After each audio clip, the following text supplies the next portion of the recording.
Dneska som ukradol účet hráča, ktorý sa vydával za Jakuba Destra.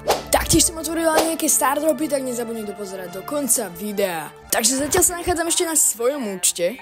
No a od posledného videa mi pribudlo celkom dosť trofejí, aj keď som Brawl Stars tak úplne často nehral. Každopádne dôvod, prečo natáčam toto video, je, že mi prišiel friend request od Jakuba Destra. No a ten patrí k najlepším hráčom v Česku. Takže pochybujem, že reálny Jakub Destro by mal 705 trofejí. Každopádne to tomuto týpkovi akceptnem, pretože to s týmto týpkom ešte môže byť zábava. Máme tu novú sezónu, no a náš Jakub Destro je práve online. OK, takže on to prijal, takže sme spolu v týme. Tento týpek si urobil ešte aj fake Discord účet Jakuba Destra a dokonca mi niečo aj napísal. To som ja, Jakub Destro, a už s tebou. Samozrejme, aby so mnou naďalej komunikoval, musím sa robiť, že som môj fanúšik a že som mu na to naletel. Netrvalo dlho, no a už si náš Jakub Destro pýta Gemy.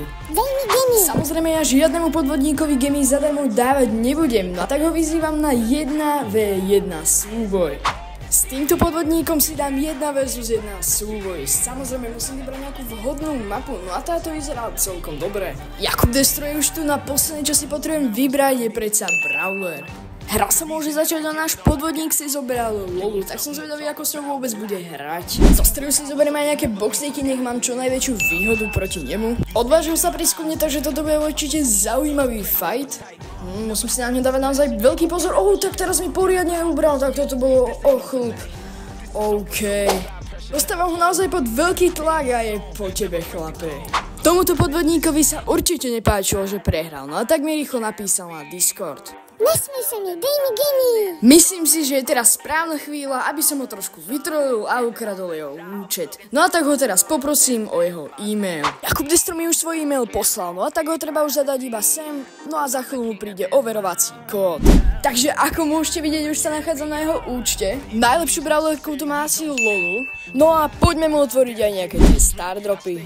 Takže máme tu prvý stardrop, dúfam, že mu nič dobre nepadne. Našťastie sú to iba powerpointy. Druhý stardrop, opäť iba super rare, sú to iba blinky. Ďalší super rare, som naozaj veľmi rád, že tento typek nemá absolútne šťastie zatiaľ. A epic, ok, tak to už bolo celkom tesné, 200 coinov.